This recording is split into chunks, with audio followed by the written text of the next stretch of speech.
한 절씩 교독하시고 마지막 절은 함께 읽으시겠습니다. 이르되 찬송하리로다. 주의 이름으로 오시는 왕이여, 하늘에는 평화요 가장 높은 곳에는 영광이로다 하니.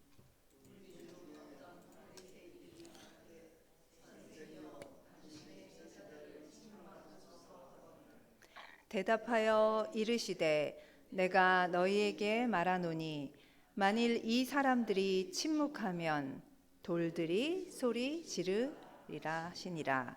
아멘. 할렐루야. 새벽 자리에 나오신 우리 성도님들을 사랑하고 축복합니다. 옆에 계신 분들과 인사 나누시겠습니다. 평화를 빕니다. 평화를 빕니다. 저는 이 자리에 서면 설교하기 전에는 떨리는데 우리 성도님들 얼굴을 보면 너무 반가워서 기분이 좋아집니다. 오늘은 제가 돌들의 아우성이라는 제목으로 누가복음 19장의 말씀을 나누려고 합니다. 설교 제목이 조금 특이하죠. 돌들의 아우성, 시 제목 같기도 하죠. 혹시 청마 유치환이라는 시인 아시죠? 우리 황인미 권사님 고개를 끄덕끄덕 하시는데 옛날에 학교에서 교과서에 나왔던, 국어책에 나왔던 그런 유명한 시인입니다.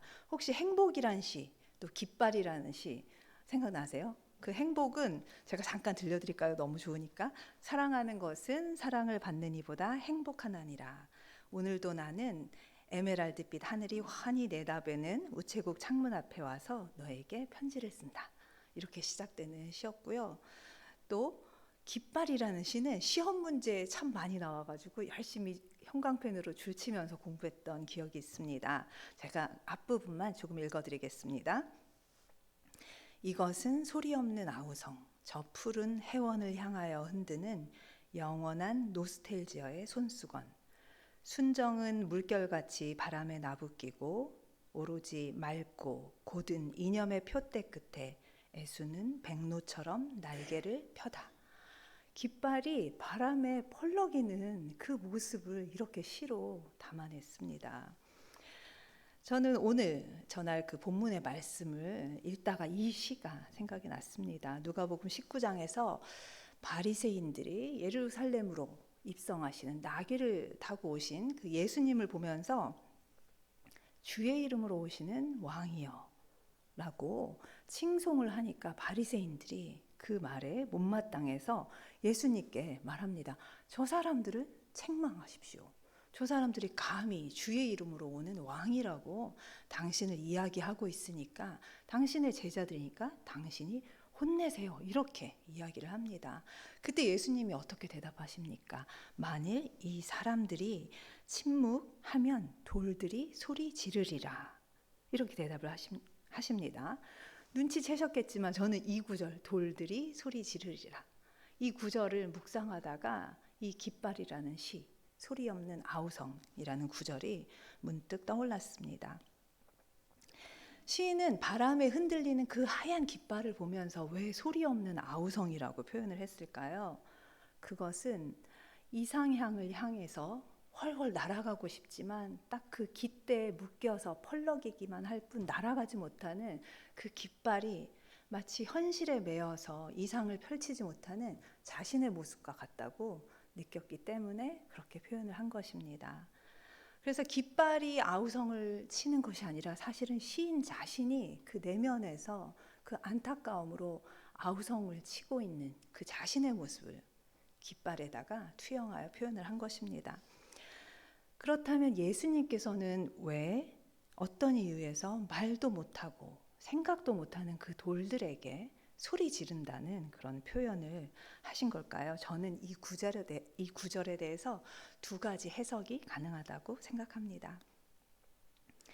가장 기본적이고 통상적인 해석은 예수님의 예루살렘 입성이 인류의 구원을 본격적으로 시작하는 아주 기쁜 소식이라는 것입니다.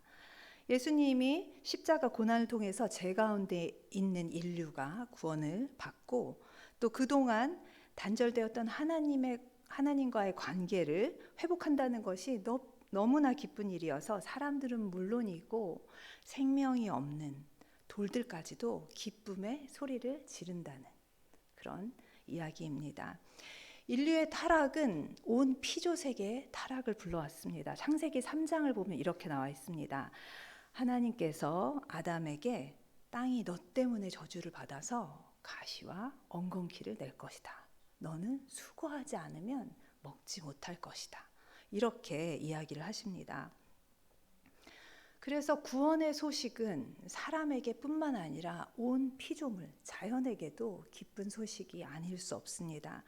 그런 까닭에 만약 바리새인들이 예수님을 주의 이름으로 오시는 왕이라고 환호하는 것을 막게 하면, 그 사람들의 입을 막게 하면 아마 이 피조 세계가 대신 나서서 그 소리 없는 아우성을 지를 것입니다. 그 아우성은 비명이 아니라 기쁨의 아우성입니다. 이처럼 예수님의 예루살렘 입성은 사람들, 온 인류에게 뿐만 아니라 온 피조 세계에 아주 큰 영향을 미치는 기쁜 사건입니다. 그리고 오늘 제가 이 시와 연관지어서 했던 또 한 가지 해석은, 깃발이라는 시에서 유치한 시인이 이상향을 향해 날아가지 못하여 그 내면에서 일어나는 그 안타까운 자신의 그 목소리를 펄럭이는 깃발에 투영한 것처럼, 예수님께서도 어쩌면 자신의 그 마음속에서 일어나는 그 복잡한 신경을 아까 그 기쁨의 아우성과는 조금 다른 색깔의 그런 내면의 아우성을 돌들에게 투영하여서 표현하지 않았나, 이런 생각을 하게 되었습니다. 19장 후반부를 보면 예수님께서 나귀를 타고 한 걸음 한 걸음 예루살렘을 향하여 나아가시는 장면이 나오는데, 이것은 500년 전에 스가랴 선지자가 보라, 내 왕이 내게 임하시나니 그는 공의로우시며 구원을 베푸시며 겸손하여서 나귀를 타시나니 라고 예언했던 것과 정확히 일치합니다. 그런데 문제는 환호하는 사람들과 예수님 자신, 그리고 비난하는 바리새인들이 이 사건을 저마다 다른 관점으로 보고 해석하고 있다는 것입니다. 사람들은 예루살렘의 입성을 보고 무엇을 생각하고 있었을까요? 와, 드디어 구약의 예언대로 우리를 로마의 압제에서 구해줄 메시아가 오셨다, 이렇게 생각했을 것입니다. 그래서 기쁨에 사로잡혀서 자신의 겉옷을 벗어서 예수님이 그 나귀를 타고 오시는데, 그 한 걸음 한 걸음 그 앞에 카페트처럼 자기의 옷을 벗어서 길을 만들었을 것입니다. 그리고 호산나 호산나, 하늘에는 영광, 하늘에는 평화, 가장 높은 곳에는 영광을 외쳤습니다. 그들은 마치 당장이라도 예수님께서 전능하신 왕이 되어서 그들을 제국의 식민 통치하에서 벗어나게 독립을 시켜주실 것이라고 믿었던 것 같습니다. 그러나 예수님은 예루살렘에 입성하시면서 어떤 생각을 하고 계셨을까요? 예수님은 자신을 향한 하나님 아버지의 뜻이 무엇인지 잊지 않고 계셨습니다. 모두가 기뻐서 들떠있는 그 순간에도 자신이 가셔야 하는 길이 얼마나 고통스러운 길인지 아셨기에 열광과 그 환호에 도취되기보다는 이제 얼마 남지 않은 그 시간 동안 자신이 해야 할 그 일들을 하나하나 머릿속에 그리고 계셨을 것입니다. 어쩌면 사람들의 그 환호 소리가 예수님의 귀에는 하나도 들리지 않았을지도 모릅니다. 그런 예수님의 그 속마음이 어땠을까요? 하나님께서 하신 그 구원의 약속과 계획을 드디어 하나님의 아들인 내가 성취하는구나 라는 생각에 기쁨과 감격도 있었겠지만, 인간의 몸을 입고 이 땅에 오셨으니까 우리처럼 연약한 몸을 가지고 계셨습니다. 그래서 그 십자가 고난이 가져올 그 고통에 대한 두려움이 있으셨을 테고요. 조금이라도 내가 피할 수 있을까? 피하고 싶은 유혹도 느끼셨을 것입니다. 또 이 땅에서 사는 동안 가족의 연을 맺고 또 스승과 제자의 연을 맺었기 때문에 그 사랑했던 사람들을 이제 곧 떠나야 한다는 슬픔의 마음도 있으셨을 것입니다. 그렇다면 다른 한편으로 바리새인들의 마음은 어땠을까요? 행여라도 자신들이 가진 그 기득권을 빼앗길까봐 눈으로 수많은 표적과 그 하나님의 아들이신 그 예수님이 하나님의 아들이시라는 그 증거를 눈으로 보았지만 끝까지 예수님을 메시아로 인정하는 것을 거부했습니다. 자기 의와 교만, 또 욕심으로 눈이 가리워져서 자신들이 하고 있는 일들이 얼마나 악한 일들인지 분별조차 할 수 없었습니다. 그렇게 예수님을 주로 고백하는 사람들이 신성 모독을 하고 있다고 믿었던 것입니다. 이처럼 똑같은 사건에서 바리새인들은 저마다 하나님의 뜻을 똑같은 사건에서 사람들과 그 바리새인들, 예수님은 저마다 다른 해석을 하고 있습니다. 사람들과 바리새인들은 하나님의 뜻을 생각하기보다는 자신을 위한 관점으로 이 사건을 바라보고 있는 것입니다. 그래서 예수님을 괴롭혔던 바리새인들뿐만 아니라 예수님을 환호했던 사람들까지도 어쩌면 예수님을 외롭게 만든 사람들이라고 할 수 있습니다. 또 예수님을 메시아로 환호했던 사람들이 나중에는 마음을 바꿔서 예수님을 십자가에 못 박으라고, 차라리 강도 바라바를 풀어주라고 할 것을 예감하셨을 때 얼마나 그 마음이 아프셨을까요? 이어서 41절에서는 예수님은 예루살렘을 보시면서 눈물을 흘리십니다.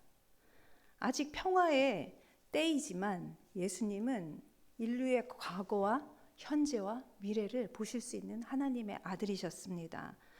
어쩌면 이 평화의 순간에 예수님은 훗날 이 예루살렘 성이 로마군에 의해서 완전히 파괴될 것과 수많은 사람들이 독립운동을 하다가 그 목숨을 빼앗기는 마사다 항쟁을 그 눈앞에서 미리 그려보고 계셨을지도 모르겠습니다.